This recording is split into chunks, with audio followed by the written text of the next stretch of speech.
Today on Animal Fact Files, we're discussing starfish. Don't forget to subscribe so you can learn all the animal facts. The kind of glued ninja made today's request. Let's kind of get started.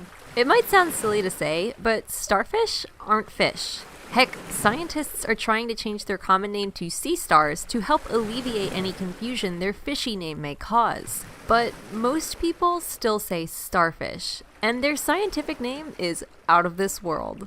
No matter what you call them, these marine creatures are echinoderms, just like the sand dollars we discussed a few episodes back. And there are a lot of different kinds of starfish. We found numbers anywhere from 1,500 to 2,000 different species of starfish in our research. Species classification isn't always black and white, so we'll just have to settle for something around that. Starfish are only found in marine environments, but they can be seen in every ocean of the world. Yes, including the cold one, though they are the most diverse in tropical waters of the Indo-Pacific and Atlantic regions. Starfish get their common name from their typical star-shaped appearance, but not all starfish come with 5 points. Some starfish can have as many as 40 arms. The smallest starfish are less than an inch long, while the largest can be nearly 3 feet in length. And they don't even have a head or blood, though they do sort of have eyes. Starfish have what's called a water vascular system instead of blood and blood vessels. A starfish will pump water through its body, and this is what helps the starfish eat and even move around.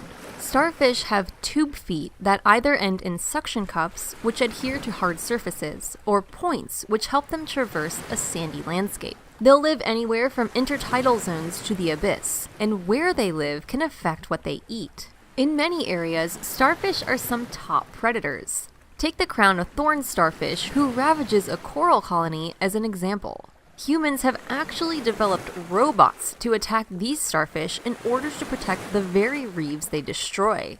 Other starfish may pull apart clamshells to eat the soft creature inside. Yep, according to starfish logic, you're not even safe in your own home. Some starfish push their stomach outside of their body and engulf their prey with it. They then let off digestive fluids that help break down a prey item until it is jello-y enough to be pulled back into their body along with the stomach. Oh yeah, you thought they were cute? More like super scary psycho flesh-eating monsters. Okay, well they're kind of cute though. For the most part, adult starfish are safe from predation. I mean, I don't know about you, but I'm not sure I could get past that crunchiness. Also, I don't eat animals, so there's that too. Baby starfish, however, can be at risk. Many starfish breed by spawning, with males and females synchronously releasing sperm and eggs into the water column. The fertilized eggs develop into larvae, which float as easy-to-eat zooplankton until they're developed enough to sink to the bottom, at which point they may live up to 35 years. All of this is depending on the species, of course. Some starfish can also regenerate lost limbs, or even clone themselves via a lost limb, though usually the center disc needs to be present for this to occur.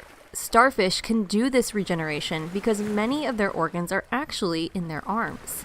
I know Chester would happily have some organs in his arms if it meant more space for his stomach. For more facts on starfish, check out the links in the description. There's really a lot more to learn, so be sure to explore these creatures more. Give a thumbs up for starfish, and thank you for watching Animal Fact Files.